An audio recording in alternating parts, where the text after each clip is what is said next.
Good evening, brave souls.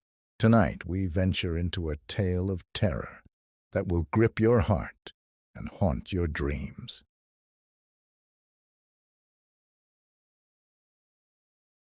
It was nearing midnight when John found himself driving down Highway 37, a stretch of road he had been avoiding for years.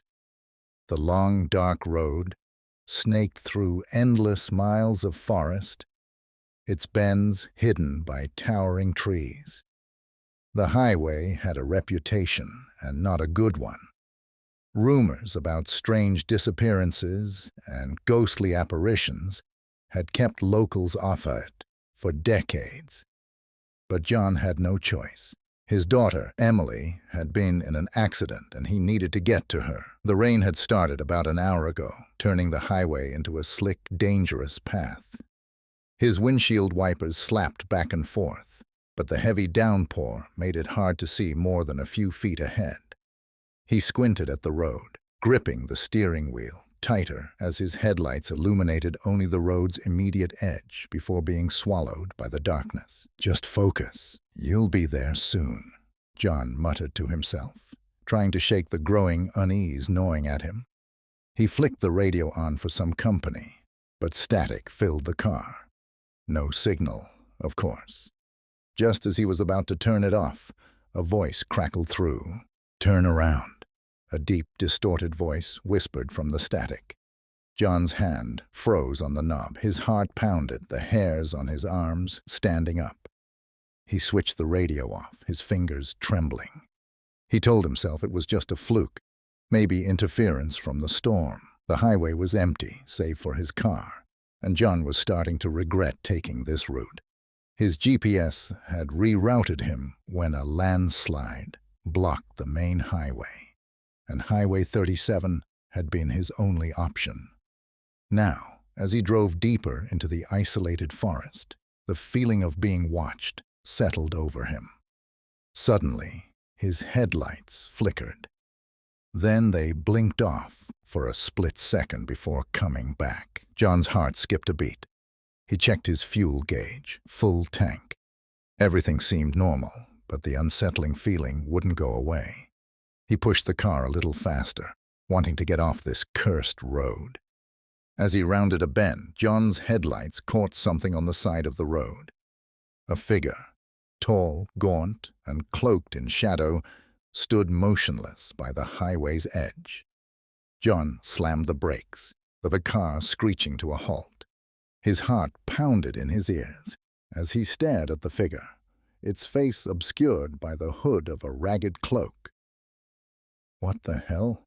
he whispered, trying to get a better look through the rain-soaked windshield. The figure remained perfectly still, almost as if it had been waiting for him. John's pulse quickened. It was too far out in the middle of nowhere for anyone to be standing on the side of the road like that. With his breath caught in his throat, he pressed on the gas and sped past the figure. He glanced in the rearview mirror, but the figure had disappeared into the rain. His hands shook on the wheel as the road stretched endlessly ahead of him. He needed to get to Emily, but the miles were passing too slowly. 20 minutes later, John thought he could relax. Maybe the figure had just been a trick of the rain or his overactive imagination. Then, out of nowhere, a loud thump echoed from the roof of his car. John nearly lost control, swerving to the side of the highway before he brought the car to a stop. His breath came in short, rapid gasps. Something, or someone, was on the roof. He sat in silence for a moment, frozen in place. The rain continued to pound the car, but beneath it, he could hear the slow, deliberate scrape of something dragging across the metal roof. "This can't be happening," John muttered, fumbling for his phone. No service. Suddenly, the car rocked, as if something heavy had jumped off the roof. John's heart was racing, his eyes darting around the darkness outside. He reached for the door handle, but something deep inside him screamed not to open it. His hands were slick with sweat. His breathing labored as he tried to make sense of what had just happened. Through the rain, something moved, a shadow darting between the trees at the edge of the highway. John's heart leaped into his throat. The figure was back, its hood still drawn low, its movements unnaturally fast. John floored the gas pedal, the tires spinning briefly on the wet road before gaining traction. The car sped down the highway, and the trees blurred by. He didn't care about the speed anymore. He just needed to get out. The road ahead stretched into darkness, endless and consuming. John checked the mirror again. The figure was gone. Relief washed over him, but only for a moment. Without warning, the figure appeared in the middle of the road, directly in his path. John screamed, slamming on the brakes. The tires squealed, and the car swerved violently, narrowly missing the figure. He fought the wheel, pulling the car back under control. His hands ached from the grip he had on the wheel. John pulled over, his chest heaving.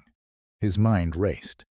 Was it all in his head, or was the figure somehow real, haunting him as he sped down the highway? The rain continued to pound the roof, relentless. John stared out into the night, the forest around him eerily still. He couldn't stay here. His phone still had no signal, and the gas station he remembered seeing on the GPS was miles ahead. But he wasn't alone on this highway, and the thought made his skin crawl. As he pulled back onto the road, the figure stood at the edge of the trees, watching him, waiting.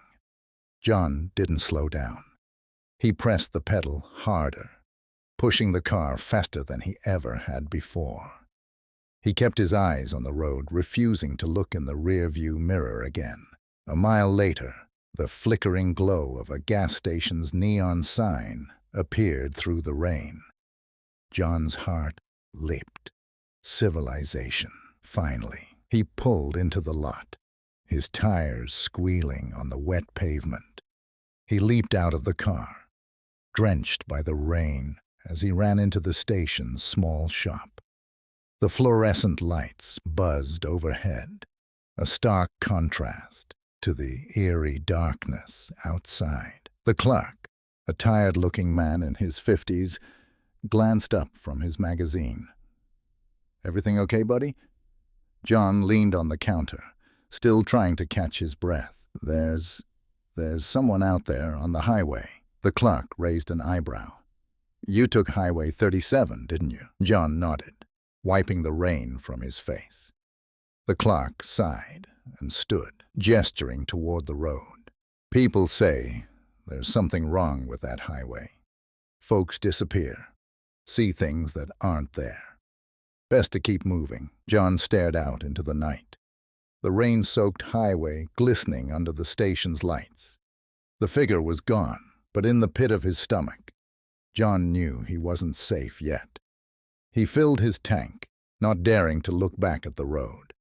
As he drove off, leaving the gas station and the cursed highway behind, he couldn't shake the feeling that something had followed him. The road was clear now, but in the shadows of the forest, something unseen still lurked, waiting for the next traveler foolish enough to pass through. He only hoped he'd make it to Emily before it caught him.